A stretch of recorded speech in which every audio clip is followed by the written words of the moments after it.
ರಾಜ್ಯ ರಾಜಕಾರಣದಲ್ಲಿ ಒಂದು ಅಧ್ಯಾಯ ಮುಗಿತು, ಇನ್ನೊಂದು ಅಧ್ಯಾಯ ಆರಂಭ ಆಗೋದಕ್ಕಿದೆ. ಪ್ರಕಾಶ್ ಅವರಿದ್ದಾರೆ ಜೆ ಡಿ ಎಸ್ನಿಂದ. ಪ್ರಕಾಶ್ ಅವರೇ, ಡಿ ಕೆ ಶಿವಕುಮಾರ್ ಅವರಿಗೆ first target B J P ಅಲ್ಲ ಸರ್, ತಾವೇ, ತಮ್ಮ ಪಕ್ಷವೇ, J D S. D K Shivakumar ಒಟ್ಟಿಗೆ ಗುದ್ದಾಡ್ಕೊಂಡೇ ಜೆ ಡಿ ಎಸ್ ಮೊದಲಿಂದನೂ ಬಂದಿರತಕ್ಕಂಥದ್ದು. ಬಟ್ ಮುಖ್ಯಮಂತ್ರಿ ಡಿ ಕೆ ಶಿವಕುಮಾರ್ ಜೊತೆ ಎರಡು ಬಾರಿ ಸೋತಿರೋದು ಕೂಡ ದೇವೇಗೌಡರ ವಿರುದ್ಧ ಸ್ಪರ್ಧೆ ಮಾಡ್ಯಾನೆ ಡಿ ಕೆ ಶಿವಕುಮಾರ್ ಕೂಡ. ಒಂದು ಬಾರಿ 700 85 ಮತ್ತು ಪಾರ್ಲಿಮೆಂಟ್ ಬೈ ಎಲೆಕ್ಷನ್ 2001 ಕನಕಪುರ, 2 ಬಾರಿ ಕೂಡ.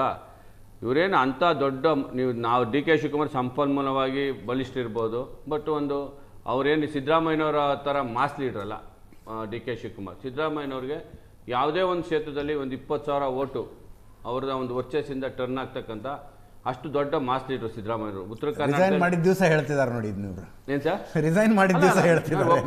ನಮ್ಮ ಪಾರ್ಟಿಲಿ ದೇವೇಗೌಡರೊಟ್ಟಿಗೆ ಬೆಳೆದು ಬಂದಂಥ ಲೀಡ್ರು, ನಮ್ಮ ಪಾರ್ಟಿಲಿ ಇದ್ದಂಥವ್ರು ಸಿದ್ದರಾಮಯ್ಯರು ಒಳ್ಳೆ ಮಾಸ್ ಲೀಡರ್, ಅದರಲ್ಲಿ ನೋ ಡೌಟ್. ಅವ್ರ ಬಗ್ಗೆ ನಾವು ಯಾವುದು ಕೂಡ ರಾಜಕೀಯವಾಗಿ ನಮ್ಮ ಮತ್ತು ಅವರ ಹೋರಾಟ ಬೇರೆ ಇರ್ಬೋದು. ನಮ್ಮ ಪಾರ್ಟಿಯಿಂದ ಹೋಗಿ ಅವರೇನು ಜಿದ್ದಿಗೆ ಬಿದ್ದು 2 ಬಾರಿ ವಿರೋಧ ಪಕ್ಷದ ನಾಯಕರಾಗಿ, ಕಾಂಗ್ರೆಸ್ ಪಕ್ಷದಲ್ಲಿ 2 ಬಾರಿ ಮುಖ್ಯಮಂತ್ರಿಯಾಗಿ ಅವಕಾಶಗಳನ್ನ ಗ್ರ್ಯಾಬ್ ಮಾಡಿಕೊಂಡು ಮುಖ್ಯಮಂತ್ರಿಯಾಗಿ ಅವಕಾಶ ಆ ಪಕ್ಷನೂ ಕೊಟ್ಟಿದೆ, ಇವರು ಅದನ್ನು ಉಪಯೋಗಿಸ್ಕೊಂಡಿದ್ದಾರೆ. ಡಿ ಕೆ ಶಿವಕುಮಾರ್ ಆ ಮಟ್ಟದ ನಾಯಕತ್ವ ಬಂದಿದೆ ಅಂತ ನನಗಂತೂ ಅನ್ಸೋದಿಲ್ಲ. ಪ್ರಶಾಂತ್ ನಾಥ್ ಅವರು ಹೇಳಿದರು, ಅವರೇನು ಎಲೆಕ್ಟೆಡ್ ಚೀಫ್ ಮಿನಿಸ್ಟರ್ ಅಲ್ಲ, ಸೆಲೆಕ್ಟೆಡ್. ಈಗ ಆದರೆ ಮುಖ್ಯಮಂತ್ರಿ ಆದರೆ ಒಬ್ಬೊಬ್ಬ ನಾಯಕರಲ್ಲೂ ಒಂದೊಂದು ವಿಶೇಷ ಗುಣ ಕೇಳಿ. ಈಗ ಅವ್ರು ಹೇಳ್ತಾ ಇದ್ರು ನರೇಂದ್ರ ಮೋದಿ ಮುಗಿಸ್ಬಿಡ್ತಾರೆ. ಅಲ್ಲ, ನಾವು ಸುಮ್ಮನೆ Narendra Modi, Amit Shah sir. Narendra Modi is a mass leader, Amit Shah mass leader, Prashant agree ಆಗ್ತಾರೆ ಅಂತ ಅಂತೀನಿ ನಾನು. ಅಮಿತ್ ಶಾ ಸ್ಟ್ರಾಟಜಿ ಮಾಡ್ತಾರೆ. ಒಂದೊಂದು ಪಕ್ಷದಲ್ಲಿ ಒಬ್ಬರು ಇರ್ತಾರೆ, ಆಯ್ತಾ. ಡಿ ಕೆ ಶಿವಕುಮಾರ್ ಮೊದಲಿಂದ ಹೇಳ್ತಾರೆ, ನಾನು ಬೆಂಗಳೂರಿಗೆ ಬಂದಿರೋದೇ ರಾಜಕಾರಣ ಮಾಡೋಕ್ಕೆ, ಕಿವಿಗೆ ಹೂವು ಇಟ್ಕೊಂಡು ಬಂದಿಲ್ಲ ಅಂತ ಅದೊಂದು ಸ್ಟೇಟ್ಮೆಂಟ್ ಯಾವಾಗಲೂ ಹೇಳ್ತಾ ಇದ್ರು. ಮತ್ತು ಇನ್ನೊಂದು ಮಾತು ಹೇಳ್ತಾ ಇರೋರು ಅವರು ವಿಧಾನಸೌಧದಲ್ಲಿ ಹೇಳಿದ್ರು, ನಾನು ಅಧಿಕಾರನ ಕಿತ್ಕೋತೀನಿ. ಇವಾಗ ಕಾಲಿಗೆ ಬಿದ್ದಿದ್ದಾರೆ, ಇವಾಗ ಶರಣಾಗತಿ ಆಗಿದ್ದಾರೆ ಡಿ ಕೆ ಶಿವಕುಮಾರ್. ಆ ಒಂದು ಕಿತ್ಕೋತಿದ್ದೀನಿ ಅಂತ ಹೇಳ್ತಿದ್ದವರು ಡಿ ಕೆ ಶಿವಕುಮಾರ್ ಸ್ಟ್ರಾಟಜಿ ಮಾಡ್ಕೊಂಡೇ ಬಂದವರು. ನಾನು ಒಂದು ವಕೀಲರ ಸಂಘದಲ್ಲಿ ಡೈರೆಕ್ಟರ್ ಇದ್ದೀನಿ. 15 ದಿನದ ಹಿಂದೆನೇ ಅವ್ರು ಹೇಳಿದ್ದಾರೆ, ನಾನು 3ನೇ ತಾರೀಕೆ ಬೋತ್ ತಗೋತೀನಿ ಅಂತ. 15 ದಿನದಿಂದನೇ ಹೇಳಿ ಕಳಿಸಿದ್ದಾರೆ ನಮ್ಮ ಡೈರೆಕ್ಟ್ಗಳೆಲ್ಲ ಭೇಟಿ ಮಾಡಿದಂಥ ಸಂದರ್ಭದಲ್ಲಿ. ಅಂದರೆ ಡಿ ಕೆ ಶಿವಕುಮಾರ್ ಎಲ್ಲ ಪ್ಲ್ಯಾನ್ ಮಾಡಿಕೊಂಡೆ ಅವರೆಲ್ಲ ಈ ರೀತಿಯಲ್ಲಿ ಅಂತ ನನಗನ್ನಿಸ್ತಾ ಇದೆ. ಅವರು ಈ ನಡೀತಾ ಇರೋಂಥ ಡೆವಲಪ್ಮೆಂಟ್ ನೋಡಿದರೆ 15 ಡೇಸ್ ಬ್ಯಾಕೆ ಅವ್ರು ಹೇಳಿದ್ದಾರೆ, ನಾನು 3ನೇ ತಾರೀಕೆ ಓದ್ತೋಗೋತೀನಿ, ಡೇಟು ಹೇಳಿ ಕಳಿಸಿದ್ದಾರೆ. 3ನೇ ತಾರೀಕು ನಾನು ಜೂನ್ ತಗೋತೀನಿ ಅಂತ. ಸೊ ಆ ಡೇಟ್ ಮೋಸ್ಟ್ಲಿ ಅದೇ ಆಗ್ಬೋದು ಅಂತ ನನಗೆ ಅನಿಸ್ತದೆ. ಇವ್ರು ಏನೇ ಮಾಡಿದ್ರು ಕೂಡ ಮೊದಲೇ ಆಗ್ಬೋದು ಅಂತ ಇಲ್ಲ, ನನ್ನ ಪ್ರಕಾರ ಅವ್ರು ಹೇಳೇ ಕಳಿಸಿದ್ದಾರೆ. ಅವ್ರು ಆಗೆಲ್ಲ ಡೇಟ್ ಮಿಸ್ ಮಾಡೋರಲ್ಲ ಅವರು. 3ನೇ ತಾರೀಕೆ ಆಗ್ತೀನಿ ಅಂತ ಹೇಳಿ ಕಳಿಸಿದ್ದಾರೆ. ಅದರಿಂದ ಇದು ನನಗೆ ಗೊತ್ತಿರೋದು, ನಾನು ಇದೆಲ್ಲ ನೋಡಿದವರು ಅದು 15 ದಿನದಿಂದ ಹೇಳಿದ್ದಾರೆ, ಈ ಮಂತ್ ಎಲ್ಲ ಮುಗೀತದೆ ಅಂತ. ಅಂದರೆ ಸ್ಟ್ರಾಟಜಿ ಮಾಡೋದ್ರಲ್ಲಿ ಮಾಸ್ಟರ್ ಇರ್ಬೋದು, ಬಟ್ ಅದು ಎಲೆಕ್ಷನ್ಗಳಲ್ಲಿ ಜನರಲ್ಗೆ ಈಗ ದೇವೇಗೌಡರು ಸೋತಿರ್ಬೋದು, ಗೆದ್ದಿರ್ಬೋದು. ದೇವೇಗೌಡರು ಒಂದು ನಾಯಕ, ಲೀಡ್ರು.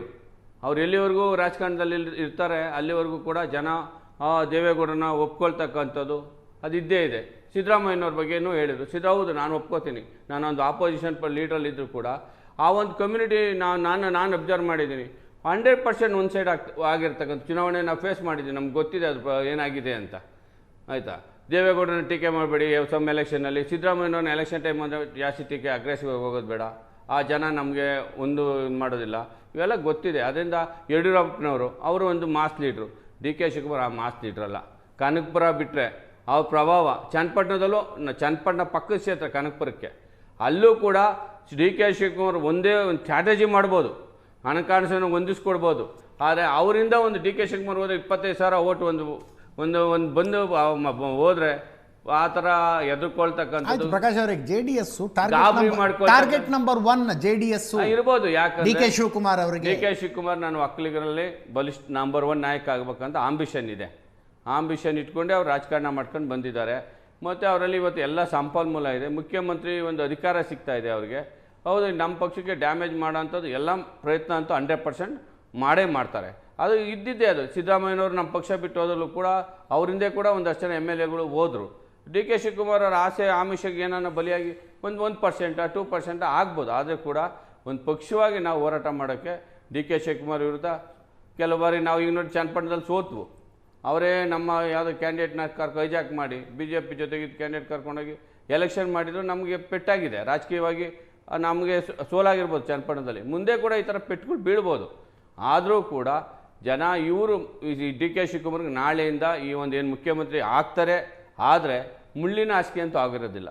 ಕಾಂಗ್ರೆಸ್ ಪಕ್ಷದಲ್ಲೇ ಸಿದ್ದರಾಮಯ್ಯವ್ರಿಗೆ ಇಡ್ತಕ್ಕಂಥ ಹೂವಿನ ಹಾಸಿಗೆ ಆಗಿರೋದಿಲ್ಲ 100% ಹೂವಿನ ಹಾಸಿಗೆ ಆಗಿರೋದಿಲ್ಲ. ಯಾಕೆ ಅಂದರೆ ಕಾಂಗ್ರೆಸ್ ಪಕ್ಷದಲ್ಲಿ ಹಲವಾರು ಜನ ಮುಖ್ಯಮಂತ್ರಿ ಗಾದಿಗೆ ಬಹಳ ಹತ್ತಿರದಲ್ಲಿ ಇರೋಂಥ ಲೀಡರ್ಗಳಿದ್ದಾರೆ. ಸಿದ್ದರಾಮಯ್ಯ ಒಂದು ಸ್ಟೇಜ್ ಮುಂದೆ ಇದ್ರು. ಅಲ್ಲ, ನಿಮ್ಮೆಲ್ಲರ ಲೆಕ್ಕಾಚಾರ ರಾಂಗ್ ಆಗ್ಲಿಲ್ವಾ? ಈಗ ಸಿದ್ದರಾಮಯ್ಯನವ್ರು ಇಷ್ಟು ಸುಲಭವಾಗಿ ಬಿಟ್ಟು ಕೊಡೋದೇ ಇಲ್ಲ ರೀ, ಸಾಧ್ಯನೇ ಇಲ್ಲ, ಹಿಲ್ ಫೈಟ್ ಅಂತ ಇತ್ತಪ್ಪ. ಅವ್ರದ್ದಷ್ಟೇ ಅಲ್ಲ, ನಮ್ದು ಲೆಕ್ಕಾಚಾರ ನಮ್ದು ಲೆಕ್ಕಾಚಾರ ಇತ್ತು. ಸಿದ್ದರಾಮಯ್ಯವ್ರು ಈಗ ವಾರಗಟ್ಲೆ ಹೇಳಿ ತಿಂಗಳಗಟ್ಲೆ ಹೇಳಿ ದಿವಸದಲ್ಲಿ ಮುಗಿಸ್ಬಿಟ್ರಲ್ಲ. ಸಿದ್ದರಾಮಯ್ಯವ್ರು ಇನ್ನೂ ಆಟ ಸ್ಟಾರ್ಟ್ ಮಾಡಿಲ್ಲ, ಅರ್ಥ ಆಯ್ತಾ? ಇವರು ಡೆಲ್ಲಿಗೆ ಹೋಗಿದ್ದಾರೆ, ಅಲ್ಲಿ ಏನೇನಾಗ್ತದೆ ನಡವಳಿಕೆ. ಮತ್ತು ಸಿದ್ದರಾಮಯ್ಯ ನಮಗೆ ಗೊತ್ತಿದೆ ಅನುಭವ. ಸಿದ್ದರಾಮಯ್ಯನವರು ಜೊತೆ ಸೇರಿ 2018 ಎಲೆಕ್ಷನ್ನಲ್ಲಿ ಅವರು ನಮ್ಮ ಇನ್ನು 1 ವರ್ಷದಲ್ಲಿ ಈಗ ಗೌರ್ಮೆಂಟ್ ಬೀಳ್ತದೆ ಅಂತ ಅವರು ಅಲ್ಲಿ ಧರ್ಮಸ್ಥಳದಲ್ಲಿ ಕೂತು ಹೇಳಿದರು ಸಿದ್ದರಾಮಯ್ಯನವರು. ಅದರಿಂದ ಅವ್ರು ಏನು ಮಾಡ್ತಾರೆ, ಸ್ಟ್ರಾಟಜಿ ಏನು ಮಾಡ್ತಾರೆ, ಸಿದ್ದರಾಮಯ್ಯನ ಸಕ್ರಿಯ ರಾಜಕಾರಣ ಬಿಟ್ಟು ಆಚೆ ಹೋಗಲ್ಲ ಅಂತ ಹೇಳಿದ್ದಾರೆ. 2018 ಇದರದ್ದು ಹೆಂಗೆ ಒಂದಕ್ಕೊಂದು ಹೋಲಿಕೆ ಮಾಡ್ತೀರಿ ನೀವು? ಇಲ್ಲ, ಈಗ ಇಲ್ಲ, ಎದುರುಗಡೆ ಕುಮಾರಸ್ವಾಮಿ ಇದ್ದರ್ರಿ, ಈಗ ಡಿ ಕೆ ಶಿವಕುಮಾರ್ ಅವಾಗ ಬೇಡದ ಪಕ್ಷದ ಜೊತೆಗೆ ಒಪ್ಪಂದ ಮಾಡ್ಕೊಂಡ್ಬಿಟ್ಟಿತ್ತು ಅವ್ರ ಕಾಂಗ್ರೆಸ್. ಹಿಂಗಾಗಿ ಅವ್ರಿಗೊಂದು ಅಸಮಾಧಾನ ಇತ್ತು. ಈಗಲೂ ಕೂಡ ಡಿ ಕೆ ಶಿವಕುಮಾರ್ ತಪ್ಪಿಕೊಂಡಿದ್ದ ತಕ್ಷಣ ಡಿ ಕೆ ಶಿವಕುಮಾರ್ ಅವ್ರು ಒಪ್ಕೊಂಡ್ಬಿಟ್ಟಿದ್ದಾರೆ ಅಂತ ನೀವು ತಿಳ್ಕೊಬೇಡಿ. ಮನಸ್ಸಲ್ಲಿ ಏನಿದೆ, ಡಿ ಕೆ ಶಿವಕುಮಾರ್ ಕೂಡ 3 ವರ್ಷದಲ್ಲಿ ಕೊಡಬಾರ್ದು ಕಾಟ ಸಿದ್ದರಾಮಯ್ಯವ್ರು ಕೊಟ್ಟಿದ್ದಾರೆ ಒಳಗಡೆ, ಹೇಳ್ಕೊಳ್ಳೋಕ್ಕಾಗದೇ ಇರೋ ರೀತಿಯಲ್ಲಿ. ಸಿದ್ದರಾಮಯ್ಯವ್ರಿಗೆ ಅದೆಲ್ಲ ಫೀಲ್ ಇದೆ. ಅದರಿಂದ ಅವರು ಅಷ್ಟು ಸುಲಭವಾಗಿ ಇದನ್ನ ಹೊಂದ್ಕೋತಾರೆ. ಡಿ ಕೆ ಶಿವಕುಮಾರ್ನ ಭರವಸೆಯಲ್ಲಿ ಜೆಡಿಎಸ್ನವರು ಇದ್ದಾರೆ. ಅಲ್ಲ, ಭರವಸೆ ಆಗುತ್ತೆ ಅಲ್ಲ, ಭರವಸೆ ಅಂತ ಇಲ್ಲ. ಇದು ನಾಳೆಯಿಂದ ಆಗ್ತಕ್ಕಂಥ ಪ್ರಾಕ್ಟಿಕಲ್. ಪರಮೇಶ್ವರ್ ಅವರು ಮುಖ್ಯಮಂತ್ರಿ ಗಾದಿಗೆ ಅವರು ಕೂಡ ಟವಲ್ ಹಾಕಿದ್ದಾರೆ. ಪರಮೇಶ್ವರ್ ಅವರು, ಸತೀಶ್ ಜಾರಕಿಹೊಳಿ ಕೂಡ ಇದ್ದಾರೆ. MB ಪಾಟೀಲ್ ನಾನೇನು ಯಾವುದ್ರಲ್ಲಿ ಕಡಿಮೆ ಇದ್ದೀನಿ ಅಂತ ಹೇಳ್ತಾ ಇದ್ದಾರೆ. ಸೊ ಇವರು ಎಲ್ಲರೂ ಕೂಡ ಡಿ ಕೆ ಶಿವಕುಮಾರ್ಗಿಂತ 1 ಪಟ್ಟು ಸೀನಿಯರ್ಗಳೇ ಇದ್ದಾರೆ ರಾಜಕಾರಣದಲ್ಲಿ. ಡಿ ಕೆ ಶಿವಕುಮಾರ್ಗಿಂತ ರಾಜಕೀಯವಾಗಿ ಅವ್ರು ಸೀನಿಯರ್ ಲೀಡರ್ಸೇ ಇದ್ದಾರೆ. ಆದ್ದರಿಂದ ಅವರು ನಮ್ಮ ಅವಕಾಶನ ಯಾರೋ ಒಬ್ರು ಕಿತ್ಕೊಂಡ್ರೆ ನಾವು ಮತ್ತೆ ರಾಜಕೀಯವಾಗಿ ನಿಲ್ಲಿ ಮುಖ್ಯಮಂತ್ರಿ ಆಗೋಂಥ ಅವಕಾಶ ಉಳಿತದೆ ಪರಮೇಶ್ವರ್ ಅವರಿಗೆ. ಅವರು ಕೂಡ KPCC ಪ್ರೆಸಿಡೆಂಟ್ ಆಗಿ 8 ವರ್ಷ KPCC ಪ್ರೆಸಿಡೆಂಟ್ ಆಗಿ 3 ದಿವಸಗಳಿಂದ ಸಿದ್ದರಾಮಯ್ಯನವರು ನಡ್ಕೊಂಡ ರೀತಿ ನೋಡಿದ್ರೆ I don't think he'll be a trouble maker. ನಿಮ್ಗೇನನ್ಸುತ್ತೆ? ಅಲ್ಲ, ಅದೇ ನೋಡಿ, ಈಗ ಮುಖ್ಯಮಂತ್ರಿ ಕಾಲ ತೀರ್ಮಾನ. ಅಲ್ಲ, 3 ದಿವಸಗಳಿಂದ ಅವ್ರು ನಡ್ಕೊಂಡ ರೀತಿ ನಾನು ಹೇಳ್ತಾ ಇರೋದು. ಅವ್ರ ಶಾಕು ಡಿ ಕೆ ಸಿದ್ದರಾಮಯ್ಯವ್ರಿಗೆ ಏಕಾಏಕಿ ಮುಂದೆ ಕೂರಿಸ್ಕೊಂಡು ರಾಹುಲ್ ಗಾಂಧಿ ಅವರು ನೀವು ರಿಸೈನ್ ಮಾಡಿ ಅಂತ ಹೇಳಿರೋದು ನಿರೀಕ್ಷೆ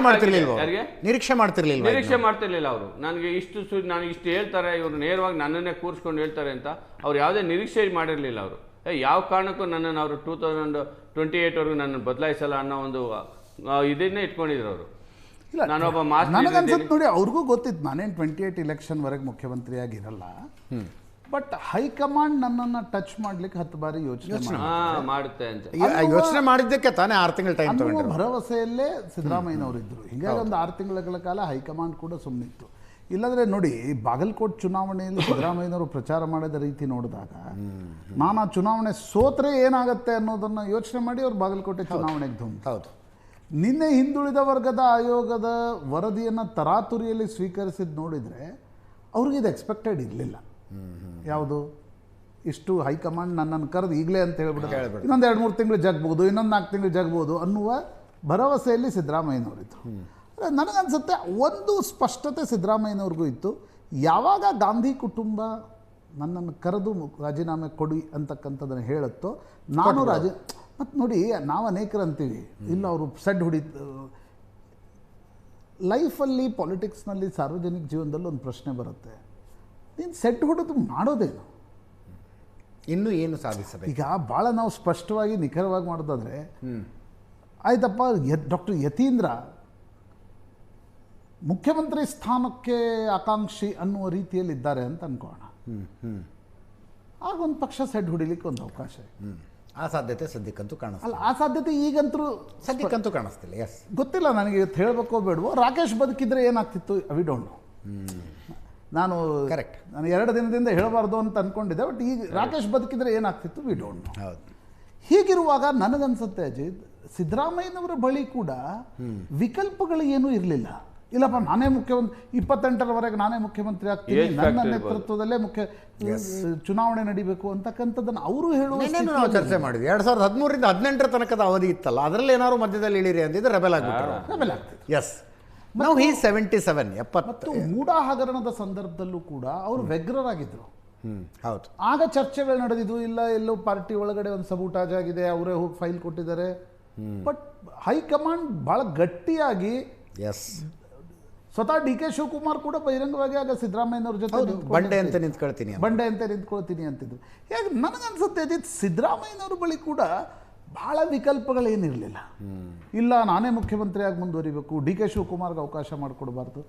but credit to him Ajit, ಕರ್ನಾಟಕದಲ್ಲಿ ಈ ಮುಖ್ಯಮಂತ್ರಿ ಬದಲಾವಣೆ ಇದೆಯಲ್ಲ, ಇದೇ ರಾಜಕೀಯವನ್ನು ಯಾವತ್ತೂ ದಿಶಾ ನಿರ್ದೇಶನ ಮಾಡಿದೆ. ರಾಜಕಾರಣದ ಗೈಡಿಂಗ್ ಪ್ರಿನ್ಸಿಪಲ್ ಏನು? ಮುಖ್ಯಮಂತ್ರಿ ಬದಲಾವಣೆ ಆಗುತ್ತೆ, ಆ ಪಾರ್ಟಿಯಲ್ಲಿ ಜಗಳ ಆಗುತ್ತೆ, ಇನ್ನೊಂದು ಪಾರ್ಟಿ ಅಧಿಕಾರಕ್ಕೆ ಬರುತ್ತೆ. ಮೊದಲ ಬಾರಿ ನನಗನ್ಸುತ್ತೆ ಮುಖ್ಯಮಂತ್ರಿಗಳ ಬದಲಾವಣೆ ಕರ್ನಾಟಕದಲ್ಲಿ ತುಂಬಾ ಸುಸೂತ್ರವಾಗಿ ನಡೆದಿದೆ. ಇದು ಮೂರು ಜನರಿಗೂ ಒಂದು ಕ್ರೆಡಿಟ್, ಕಾಂಗ್ರೆಸ್ ಹೈಕಮಾಂಡ್ಗೂ ಹೌದು, ಡಿ ಕೆ ಶಿವಕುಮಾರ್ಗೂ ಹೌದು, ಸಿದ್ದರಾಮಯ್ಯನವ್ರಿಗೂ ಹೌದು. ಯಾಕಂದ್ರೆ ನೀವು ಕರ್ನಾಟಕದಲ್ಲಿ ಯಾವಾಗೂ ತೆಗೆದುಕೊಳ್ಳಿ, ನಿಜಲಿಂಗಪ್ಪ ವರ್ಸಸ್ ದೇವರಾಜ ಅರಸ್ರಿ, ನಿಜಲಿಂಗಪ್ಪ ವೀರೇಂದ್ರ ಪಾಟೀಲ್ ಒಂದ್ ಕಡೆ, ದೇವರಾಜ ಅರಸ್ ಒಂದ್ ಕಡೆ, ಬಂಡಾಯ. ಅದಾಯ್ತಾ? ನಂತರ ನಿಮಗೆ ದೇವರಾಜ ಅರಸರ ವಿರುದ್ಧ ಗುಂಡೂರಾಯರ ಬಂಡಾಯ. ಮುಖ್ಯಮಂತ್ರಿ ಯಾವ ಪರಿಸ್ಥಿತಿಯಲ್ಲಾದರೂ ಗುಂಡೂರಾಯರು. ಅದಾಯ್ತಾ? ನಂತರ ರಾಮಕೃಷ್ಣ ಹೆಗಡೆ ಮುಖ್ಯಮಂತ್ರಿ. ಹೆಗಡೆ ಮತ್ತು ದೇವೇಗೌಡರಿಗೆ ಜಗಳ ಏನು ಒಂದೇ ತಿಂಗಳಲ್ಲಿ ಜಗಳ ಶುರು ಆಯ್ತು. ನಂತರ ದೇವೇಗೌಡರು ಹೋಗಿ ವೆಂಕಟ ಸುಬ್ಬಯ್ಯ ಅವ್ರಿಗೆ ಒಂದಿಷ್ಟು ಶಾಸಕರನ್ನ ಕರ್ಕೊಂಡು ಹೋಗಿದ್ದಕ್ಕೆ ಬೊಮ್ಮಾಯಿ ಸರ್ಕಾರ ಬಿದ್ದೋಯ್ತು. ವೀರೇಂದ್ರ ಪಾಟೀಲ್ರು ಬಂದರು, ವೀರೇಂದ್ರ ಪಾಟೀಲ್ರಿಗೂ ಬಂಗಾರಪ್ಪಗೂ ಜಗಳ. ಯಾವ ಪರಿಸ್ಥಿತಿಯಲ್ಲಿ ವೀರೇಂದ್ರ ಪಾಟೀಲ್ರು ಮುಖ್ಯಮಂತ್ರಿ ಸ್ಥಾನದಿಂದ ಹೋದ್ರು? ಬಂಗಾರಪ್ಪನವ್ರು ಬಂದರು, ಬಂಗಾರಪ್ಪನವ್ರು ಯಾವ ಪರಿಸ್ಥಿತಿಯಲ್ಲಿ ಹೋದ್ರು ಮುಖ್ಯಮಂತ್ರಿ ಸ್ಥಾನದಿಂದ? ಅದಾದ್ಮೇಲೆ ನಂತರ ನಿಮ್ಗೆ ವೀರಪ್ಪ ಮೊಯ್ಲಿ ಬಂದರು, ಚುನಾವಣೆ ಸೋತ್ರು. ಆಮೇಲೆ ದೇವೇಗೌಡರು ಬಂದರು. ದೇವೇಗೌಡರು ಪ್ರಧಾನಮಂತ್ರಿಯಾಗಿ ಹೋದಾಗ ಕರ್ನಾಟಕ ಭವನದಲ್ಲಿ ಸಿದ್ದರಾಮಯ್ಯನವ್ರಿಗೂ ಜೆ ಎಚ್ ಪಟೇಲ್ರಿಗೆ ಏನೇನೆಲ್ಲ ಆಯ್ತು ಕೇಳಿ, ಅವ್ರು ಹೇಳ್ತಾರೆ. ಅವ್ರ ಜೊತೆ SPG ಅವರು ಬಂದ್ರಂತೆ ಜಗಳ ಬಿಡಿಸೋದು ಅಲ್ವಾ, ಹೊರಗಡೆ ಭದ್ರತೆ. ಅದಾಯ್ತಾ? ಅದಾದ್ಮೇಲೆ SM ಕೃಷ್ಣ ನಡೆಸಿದ್ರು, ಚುನಾವಣೆ ಸೋತ್ ಹೋದ್ರು. ನಂತರ ಬಿಜೆಪಿಯಲ್ಲಿ ಹೆಂಗೆ ನಡೀತು ಎಲ್ಲವೂ? ಬಿಜೆಪಿಯಲ್ಲಿನ ಎಲ್ಲ ಯಾಕೆ ಈ ಬಿಜೆಪಿಯಲ್ಲಿ ನಾನು ಹೇಳ್ತಿದ್ದೀನಿ ಅಂದರೆ, ಟೆಲಿವಿಷನ್ ಚಾನೆಲ್ಗಳು ಶುರು ಆದಮೇಲೆ 24 ಗಂಟೆ ಕಾಣುತ್ತೆ ಯಾರೇನು ಮಾತಾಡ್ತಿದ್ದಾರೆ. ಸ್ವಾಮೀಜಿಗಳು ಬಂದರು, ಜಾತಿಯವರು ಬಂದರು. ಬಿಜೆಪಿಯಲ್ಲಿ 2011ರಲ್ಲಿ ಯಡಿಯೂರಪ್ಪನವರು ಇಳಿಯುವಾಗ ಏನೆಲ್ಲ ನಡೀತು? ಸದಾನಂದ ಗೌಡರು ಇಳಿಯುವಾಗ್ರಿ, ಅವರು ಅರೆ ಒಕ್ಕಲಿಗಿರುವಂಥ ಅವ್ರನ್ನ ಮುಖ್ಯಮಂತ್ರಿ ಮಾಡಿದ್ರು ಯಡಿಯೂರಪ್ಪನವರು. ಕೊನೆಗೆ ಅವರು ರಾಜೀನಾಮೆ ಕೊಡಬೇಕಾದ್ರೆ ನಂಜಾವಧೂತ ಸ್ವಾಮಿಗಳು, ಆ ಸ್ವಾಮಿಗಳು, ಈ ಸ್ವಾಮಿಗಳು ಮೆರವಣಿಗೆ ಮಾಡಿದ್ರು. ಜಗದೀಶ್ ಶೆಟ್ಟರ್ ನಂತರ ಮುಖ್ಯಮಂತ್ರಿ ಆದರು. ಅದಾದ್ಮೇಲೆ ಮೊನ್ನೆ ಯಡಿಯೂರಪ್ಪನವರು ಕೆಳಗಿಳಿಯುವಾಗ ಏನಾಯ್ತು? ಕಾವೇರಿ ಕೃಷ್ಣ ಎಲ್ಲವನ್ನೂ ಕಂಡಿದೆ ಅಲ್ವಾ? ಎಲ್ಲ ಸ್ವಾಮೀಜಿಗಳು ಬಂದರು, ಎಲ್ಲ TV ಚಾನೆಲ್ಗಳಿಗೂ ಒಂದು ಹಬ್ಬ ಇದು. ನಾವು ನಾಯಕತ್ವ ಬದಲಾವಣೆ ಅಂದರೆ ಹಿಂಗೇ ಆಗತ್ತೆ ಅಂತ ಅನ್ಕೊಂಡಿದ್ವಿ. ನಮ್ಮ ಸಮಸ್ಯೆ ಏನಿತ್ತು ಅಂದರೆ, ನಾವು ಕಳೆದ 20 ವರ್ಷಗಳಲ್ಲಿ ನೋಡಿದ ನಾಯಕತ್ವ ಬದಲಾವಣೆ ಹಿಂಗೆ. ಬಟ್ ನನಗನ್ಸುತ್ತೆ ಈ ಬಾರಿ ನಾಯಕತ್ವ ಬದಲಾವಣೆಯನ್ನು ಕಾಂಗ್ರೆಸ್ ಹೈಕಮಾಂಡ್ ನಿರ್ವಹಿಸಿದ ರೀತಿ ಇತ್ತಲ್ಲ, ದಟ್ ವಾಸ್ ಗುಡ್ ಆ್ಯಕ್ಚುಲಿ. ಅಂದರೆ ಗೊತ್ತಿಲ್ಲ ಈಗ ನಾಳೆ ನಾಡ್ದು ಏನಾಗುತ್ತೆ. ಹೈಕಮಾಂಡ್ ನಿರ್ವಹಿಸಿದ ರೀತಿಯನ್ನು ನೀವು ಅಂತೀರಿ, ಬಟ್ ಸಿದ್ದರಾಮಯ್ಯನವರು ಇಷ್ಟು ಸರಳವಾಗಿ ಇದನ್ನು ನೆರವೇರಿಸಿ ಕೊಡಬಹುದು ಅನ್ನೋದು ಹೈಕಮಾಂಡ್ಗೂ ಕೂಡ ಆಶ್ಚರ್ಯ. ಬಟ್ 6 ತಿಂಗಳ ನಂತರ ಇದನ್ನು ಮಾಡಿದ್ರು. ಎಸ್. ಮತ್ತು ರಾಹುಲ್ ಗಾಂಧಿ ಸಿದ್ದರಾಮಯ್ಯನವರ ಜೊತೆ ಇಟ್ಕೊಂಡಿರ್ತಕ್ಕಂಥ rapport, that is also the reason for resignation. ಆರಂಭದಿಂದಲೂ ರಾಹುಲ್ ಗಾಂಧಿ ಅವರು ಸಿದ್ದರಾಮಯ್ಯನವರು ಪರವಾಗಿದ್ದಾರೆ. ಡಿ ಕೆ ಶಿವಕುಮಾರ್ ಮಧ್ಯೆ ಡೆಸ್ಪರೇಟ್ ಆಗ್ತಾ ಇದ್ರು. ಬಟ್ ಹೈಕಮಾಂಡ್ ಏನು ಹೇಳ್ತು? ಕಳೆದ 6 ತಿಂಗಳಿಂದ ಏನು ತೋರಿಸೋ ಪ್ರಯತ್ನ ಮಾಡಿದ್ರು? ನಾವು ಸಿದ್ದರಾಮಯ್ಯನವ್ರ ಜೊತೆ ಇದ್ದೀವಿ. ಹೌದು, ನಾವು ಈ ದಿಲ್ಲಿಗೆ ಹೋದ್ರೆ ಅಪಾಯಿಂಟ್ಮೆಂಟ್ ಕೊಡ್ತಿರ್ಲಿಲ್ಲ. ಈ ನರೇಟಿವ್ ಎಲ್ಲಿಂದ ಬಂತು? ಇಲ್ಲ OBC ನಾಯಕರನ್ನ ರಾಹುಲ್ ಗಾಂಧಿ ಕೆಳಗಿಳಿಸಲ್ಲ, ಎಲ್ಲಿಂದ ಬಂತಿದ್ದು ನರೇಟಿವ್? ಬೇಕು ಅಂತಾನೆ ಹುಟ್ಟಾಕಿದ್ದು. ಇದು ಕಾಂಗ್ರೆಸ್ ಹೈಕಮಾಂಡ್ನಿಂದ ಬಂದಿರತಕ್ಕಂಥ ನರೇಟಿವ್ ಇತ್ತು. 6 ತಿಂಗಳ ಕಾಲ ಮಾಡಿದ್ರು. ನಂತರ 6 ತಿಂಗಳ ನಂತರ ಕರೆದು ಸ್ಟ್ರೆಂತ್ ಪೊಸಿಷನ್ನಲ್ಲಿ ಕೇರಳ ಗೆದ್ದ ತಕ್ಷಣ ಇದನ್ನು ಬಿಜೆಪಿ ಮಾಡೋದು ಸುಲಭ. ದಿಲ್ಲಿಯಲ್ಲಿ ಅಧಿಕಾರ ಇದ್ದಾಗ, ದಿಲ್ಲಿಯಲ್ಲಿ ಅಧಿಕಾರ ಇಲ್ಲದೆ ಇದ್ದಾಗ ಇಷ್ಟೊಂದು ಸುಸೂತ್ರವಾಗಿ ನಡೀತಿತ್ತ. ಬಟ್ ನೋಡಿ, ರಾಜಕಾರಣಿಗಳು ಎಷ್ಟು ಪ್ರಾಗ್ಮ್ಯಾಟಿಕ್ ಇರ್ತಾರೆ, ಎಷ್ಟು ಮುತ್ಸದ್ದಿಗಳಿರ್ತಾರೆ. ಇಲ್ಲಿ ನಾವೇ ನೋಡ್ತೀವಿ, ನಮಗೊಬ್ಬರು ವ್ಯಕ್ತಿ ಆಗದೇ ಇದ್ದರೆ ನಾವು ಅವನ ಜೊತೆ ಮಾತಾಡಲ್ಲ, ಆ ಕಡೆ ಹಿಂಗೆ ಮಾಡ್ತೀವಿ. ಅವರಿಬ್ಬರು ನೋಡಿ ಜೊತೆಗೆ ಬ್ರೇಕ್ಫಾಸ್ಟ್ ಮಾಡ್ತಾರೆ, ಇವ್ರ ಹೆಸರನ್ನ ಅವರು ಕ್ಯಾಬಿನೆಟ್ನಲ್ಲಿ ಪ್ರಕಟಿಸ್ತಾರೆ. ರಾಜಕಾರಣದಲ್ಲಿ ಇಲ್ಲದೆ ಇರುವವರಿಗೂ ಪಾಠ ಇದು ಅಂತಾರೆ. ರಾಹುಲ್ ಗಾಂಧಿ ಡೈರೆಕ್ಷನ್ ಅಲ್ಲಿ ಇಬ್ರು ತಬ್ಗೋತಾರೆ. ಅವಾಗ ಒಂದು ಡೈರೆಕ್ಷನ್ ಇತ್ತು ಸರ್. ಈಗಲೂ ಹೇಳಿ ಕಳ್ಸಿರ್ಬೋದು. ಫೋನ್ ಸುರ್ಜೇವಾಲಾ ನಿನ್ನೆಯಿಂದ ಇಲ್ಲೇ ಬೆಂಗಳೂರಿನಲ್ಲೇ ಇದ್ದಾರಲ್ಲ. ಯಾರಿಗೆ ಅನಿವಾರ್ಯತೆ ಇದೆ? ಸುರ್ಜೇವಾಲಾ ಅವ್ರ ಕೆಳಗಿಳಿಯೋದು ನಿರ್ಧಾರ ಆಗಿದೆ, ಇವ್ರ ಗದ್ದೆಗೆ ಸಿಂಹಾಸನ ಹತ್ತೋದು ನಿರ್ಧಾರ ಆಗಿದೆ. ರಾಜಕೀಯದಲ್ಲಿ ಅಂತ್ಯ ಬಹಳ ಕೆಟ್ಟದಾಗಿರುತ್ತೆ. ಎಲ್ಲರದು ರಾಜಕೀಯದಲ್ಲಿ ಅಂತ್ಯ ಬಹಳ ಕೆಟ್ಟದಾಗಿರುತ್ತೆ. ನನಗನ್ಸುತ್ತೆ ಇತ್ತೀಚಿನ ದಿನಗಳಲ್ಲಿ ನಿತೀಶ್ ಕುಮಾರ್ ಮತ್ತು ಸಿದ್ದರಾಮಯ್ಯ ಆ ಅಂತ್ಯವನ್ನು ನಿರ್ವಹಿಸಿದ ರೀತಿಯೂ ಕೂಡ ರೈಟ್, ಹೌದು ಹೌದು. ಪೊಲಿಟಿಷಿಯನ್ಸ್ಗಳು ನೋಡಿ ಕಲಿಯಬೇಕು. ವೇಣುಗೋಪಾಲ್ ಅವ್ರಿಗೆ ಮುಖ್ಯಮಂತ್ರಿ ಎಲ್ಲಿ ತಪ್ಪಿತಲ್ಲ ಕೇರಳದಲ್ಲಿ. ಸೊ ವೇಣುಗೋಪಾಲ್ ಪವರ್ಫುಲ್ ಲೀಡರ್ ಇದ್ರು. ಕಾಂಗ್ರೆಸ್ನಲ್ಲಿ ಎಲ್ಲರೂ ತಿಳ್ಕೊಂಡ್ರು ಕೆ.ಸಿ. ವೇಣುಗೋಪಾಲ್ ಚೀಫ್ ಮಿನಿಸ್ಟರ್ ಆಗ್ತಾರೆ ಅಂತ. ಆ ಥರ ಅವ್ರನ್ನೇ ಸ್ವಲ್ಪ ಸೈಡ್ ಲೈನ್ ಮಾಡಿದ್ರಲ್ಲ, ಇದು ಕಾಂಗ್ರೆಸ್ ಎಲ್ಲರಿಗೂ ಕೂಡ ಸ್ವಲ್ಪ ನನಗೆ ಯಾರೋ ದಿಲ್ಲಿಯ ಪತ್ರಕರ್ತರು ಹೇಳ್ತಾ ಇದ್ರು, what is the game changer? ಒಬ್ಬ ದಿಲ್ಲಿಯ ಕಳೆದ 30 ವರ್ಷಗಳಿಂದ ಕಾಂಗ್ರೆಸ್ ಬೀಟ್ ಕವರ್ ಮಾಡುವ ಒಬ್ಬ ಆಂಗ್ಲ ಪತ್ರಕರ್ತ ನಂಗೆ ಹೇಳ್ತಿದ್ದೆ, what is the game changer Prashant? Venugopal not getting chief minister. That's what. ಇಷ್ಟು ನಾನು ರಾಹುಲ್ ಗಾಂಧಿಗೆ ಹತ್ತಿರ ಇದ್ರೂ ನಾನು ಮುಖ್ಯಮಂತ್ರಿ ಆಗ್ಲಿಕ್ಕಾಗಿಲ್ಲ. ಈ ಹತ್ತಿರ ಬಂದಾಗ ದೂರ ಹೋಗುವ ಸಂಕಟ ಏನು ಅಂತ ವೇಣುಗೋಪಾಲ್ಗೆ ಅರ್ಥ ಆಯಿತು. ಅದು ಗೇಮ್ ಚೇಂಜರ್ ಡಿ.ಕೆ. ಶಿವಕುಮಾರ್ಗೆ. ಎಸ್, ಪ್ರಕಾಶ್ ಅವರೇ, ತಮ್ಮ ಪಕ್ಷದ ಸಂಘಟನೆಯ ಸ್ಟ್ರಾಟಜಿ ಚೇಂಜ್ ಆಗಬೇಕಾಗತ್ತೆ. ಇಲ್ಲ, ಇದು ಇಡೀ ದಿವಸ ಮಾಡ್ದಂಗೆ ಪಕ್ಷ ನಡೆಸಿದ್ರೆ ಡಿ.ಕೆ. ಶಿವಕುಮಾರ್ ಮುಖ್ಯಮಂತ್ರಿ ಆಗ್ತಾನೆ ಅಂತ ನಮಗೆ ಅರಿವಿತ್ತು ಸರ್. ಇತ್ತು. ಯಾಕಂದ್ರೆ ಅವ್ರ ಒಪ್ಪಂದ ಆಗಿದೆ, ತನಕ ಆಗೋದಿಲ್ಲ ಇತ್ತು, ಆಗಲ್ಲ ಅಂತ ಇವರಿಬ್ಬರ ಮಧ್ಯೆ ಒಪ್ಪಂದ ಏನೋ ಒಂದು ಆಗಿದೆ. ಇವತ್ತಲ್ಲ ನಾಳೆ ಡಿ.ಕೆ. ಶಿವಕುಮಾರ್ ಅಲ್ಲಿಗೆ ಬಂದು ರೀಚ್ ಆಗ್ತಾರೆ. ಸ್ಟ್ರಾಟಜಿಸ್ಟು ಅದೆಲ್ಲ ನಾವು ವಿರೋಧದ ಪಕ್ಷದಲ್ಲಿದ್ದು ಒಪ್ಕೋಬೇಕಾದಂಥದ್ದೇ ಇತ್ತು. ಅದರಿಂದ ನಾವು ಕೂಡ ಈಗ ಏನು BJP NDA ಅಲಯನ್ಸಲ್ಲಿ ಇದ್ದೇವೆ, ಸುಮ್ಮನೆ ಕೂತಿಲ್ಲ ನಾವೆಲ್ಲೂ ಪ್ರಚಾರ ಜಾಸ್ತಿ ತೊಗೊಳ್ದಿದ್ರು. ನಿಖಿಲ್ ಅವರು ಈಗ ಆಲ್ರೆಡಿ 93 ಕ್ಷೇತ್ರದಲ್ಲಿ ಒಂದೊಂದು ಕ್ಷೇತ್ರ ಬಿಡಂಗೆ ಪ್ರಚಾರ ಮಾಡಿದ್ದಾರೆ. ಕುಮಾರಸ್ವಾಮಿ ಸೆಂಟ್ರಲಲ್ಲಿ ಇದ್ದರೂ ಕೂಡ ನಿಖಿಲ್ ಕುಮಾರಸ್ವಾಮಿಯವರು ಭಾಳ ಒಂದು ಕೆಳಗಡೆ ಡೌನ್ ಟು ಅರ್ತ್ ಹೋಗಿ ಎಲ್ಲ ಲೀಡರ್ನ ವಿಶ್ವಾಸ ಇತ್ತು. ಪಾರ್ಟಿ ಪ್ರತಿದಿನ ಮೀಟಿಂಗ್ ಮಾಡ್ತಾರೆ. 92 ಕ್ಷೇತ್ರದಲ್ಲಿ ನಮ್ಮದೇನು ಈಗಿರುವ ನಾಯಕತ್ವವೇ ಇನ್ನೂ ಉತ್ತಮ ಫಲಿತಾಂಶಗಳನ್ನು ಕೊಡುತ್ತೆ ಅಂತ 100%. ಇದೆಲ್ಲ ಟೈಮ್ ಕಾಲ ಬದಲಾವಣೆ ಆಗ್ತದೆ. ನಮಗೂ ಒಂದು ಜನ ಇವತ್ತು ಮಾಸ್ ಲೀಡರ್ಗಳು ಸಿದ್ದರಾಮಯ್ಯನವ್ರು ಒಂದು ಕಡೆ ಹೋದರೆ ಕುರುಬಾ ಕಮ್ಯುನಿಟಿ ಓಟು ಸ್ಪ್ಲಿಟ್ ಆಗ್ತದೆ. ನಾಳೆಯಿಂದನೇ ಸ್ಪ್ಲಿಟ್ ಆಗ್ತದೆ. ಏನು ಸಿದ್ದರಾಮಯ್ಯ ಒಬ್ಬ ಒಂದು ನೇಮಿಂದ ಒಂದು ಕುರುಬಾ ಕಮ್ಯುನಿಟಿ ಯಾಕೆ ಬರ್ತದೆ? ಅಲ್ಲ, ಯಾಕೆ ಅವ್ರಿಗೆ ಈಗ ಕಾಂಗ್ರೆಸ್ ಕಡೆ ಇದ್ದಿದ್ದು ಓಟು ಸಾಲಿಡ ಒಂದು ಸೈಡ್ ಇದ್ದು ಸ್ಪ್ಲಿಟ್ ಆಗುತ್ತೆ. ನಮ್ಮಲ್ಲೂ ಕುರುಬಾ ಕ್ಯಾಂಡಿಡೇಟ್ಗಳು ನಿಲ್ಲಿಸ್ತೇವೆ ಎಲೆಕ್ಷನ್ಗೆ. ಈಗ ಬಿಕಾಸ್ ಆಫ್ ಸಿದ್ದರಾಮಯ್ಯ ಮುಖ್ಯಮಂತ್ರಿ ಆಗ್ತಾರೆ ಅಂತ ಒಂದು ಸೈಡ್ ಹೋಗ್ತಿದ್ದಂಥದ್ದು ನಮ್ಮ ಪಕ್ಷಕ್ಕೂ ಬೆನಿಫಿಟ್ ಆಗ್ತದೆ. ನಿಮ್ಮಲ್ಲೂ ಆಗೋದಿಲ್ಲ. ಯಾರು ಕುರುಬರ ಮುಖ್ಯಮಂತ್ರಿ ಆಗಕ್ಕಾಗತ್ತಾ? ಇಲ್ಲ, ನಮ್ಮದಾಗಿದ್ದು ಸಿದ್ದರಾಮಯ್ಯನವರು ಆಗ್ಬೇಕಾಗಿತ್ತಪ್ಪ. ಅಲ್ಲ, ಹೌದು, ಸಿದ್ದರಾಮಯ್ಯ ಆ ಫ್ಯಾಕ್ಟ್ರಿಂದಾನೇ ನಮ್ಮ ಸಿದ್ದರಾಮಯ್ಯ ಮುಖ್ಯಮಂತ್ರಿ ಆಗ್ತಾರೆ ಅಂತಾನೆ ಈ ಕುರುಬಾ ಕಮ್ಯುನಿಟಿ ಓಟ್ಸು ಮತ್ತು ಅಹಿಂದ ಓಟ್ಗಳು ಒಂದು ಸೈಡ್ ಸ್ವಲ್ಪ ನಮ್ಮನ್ನ ಡ್ಯಾಮೇಜ್ ಮಾಡಿದಂಥದ್ದು JDS ಪಕ್ಷನ. ಈಗ ನಾವು ಕೂಡ ಈ ಮತಗಳನ್ನ ಪಡಿಲಿಕ್ಕೆ ಅವಕಾಶ ಸಿಗ್ತದೆ. ನಾನು ಕೇಳ್ತಾ ಇರೋದು, ಅಹಿಂದ ನಿಮ್ಮಲ್ಲಿ ಯಾರು ಮುಖ್ಯಮಂತ್ರಿ ಆಗೋದಿಲ್ವಲ್ಲ? ಅಲ್ಲ, ಸಿದ್ದರಾಮಯ್ಯನವರು ಒಬ್ಬ ಹಿಂದುಳಿದ ವರ್ಗದ ನಾಯಕ ಮುಖ್ಯಮಂತ್ರಿ. ಡಿ.ಕೆ. ಶಿವಕುಮಾರ್ನ ಮುಂದಿಟ್ಕೊಂಡು ಅಲ್ಲೂ ಕೂಡ ಅಹಿಂದ ಲೀಡರ್ ಆಗೋದಿಲ್ವಲ್ಲ. ಡಿ.ಕೆ. ಶಿವಕುಮಾರ್ ಅವರು ಕೂಡ ಅಹಿಂದ ಲೀಡರ್ ಅಲ್ಲ. ಮುಂದೆ ಯಾವತ್ತಾದ್ರೂ ಆಗುವ ಅವಕಾಶ ಇದ್ರಲ್ಲಿ ಆಗತ್ರಿ, ನಿಮ್ಮಲ್ಲಿ ಆಗೋದಿಲ್ಲ ಅಂತ ನಾನು ಹೇಳ್ತಾ ಇರೋದು. ಹಾಗೇನಿಲ್ಲ, ಕಾಲ ಎಲ್ಲನ ತೀರ್ಮಾನ ಮಾಡಿ. ದೇವೇಗೌಡರ ಕುಟುಂಬದವ್ರು ಬಿಟ್ಟು ಬೇರೆಯವರು ಏನು ಆಗೋದೇ ಇಲ್ಲ. ಆಯ್ತು, ನಾನು ಅದನ್ನ ಇಂಡೈರೆಕ್ಟ್ ಆಗಿ ಕೇಳ್ತೀವಿ, ಅವ್ರು ಡೈರೆಕ್ಟ್ ಆಗಿ ಕೇಳಿದ್ರು. ಆಯ್ತು, ದೇವೇಗೌಡರ ಕುಟುಂಬ ಬಿಟ್ಟು ಬೇರೆ ಅವ್ರ ನಮ್ಮ ಪಕ್ಷದಲ್ಲೂ ಕೂಡ ಎಲ್ಲರೂ ಬೆಳೆದು ಇಲ್ಲಿಂದ ಫ್ಯಾಕ್ಟ್ರಿ ಇದ್ದಂಗೆ. ಸಿದ್ದರಾಮಯ್ಯ ಡೆಪ್ಟಿ CM ಆಗಿರ್ಲಿಲ್ಲ 2 ಬಾರಿ. ನೀವು ಆ ಸಮಾಧಾನ ಮಾಡ್ಕೋತೀರಿ ಸರ್. ಕಾಂಗ್ರೆಸ್ನವರು ಅದೇ ಸಮಾಧಾನ ಮಾಡ್ಕೋತಾರೆ. ಬಹಳ ರಾಜ್ಯಗಳಲ್ಲಿ BJP ಅವರಿಗೆ ನಾವು ಮುಖ್ಯಮಂತ್ರಿಗಳನ್ನು ಕೊಟ್ಟಿದ್ದೀವಿ ಅಂತ ಹಿಂಗೆ ಸಮಾಧಾನ ಮಾಡ್ಕೊಂಡಿರೋದು.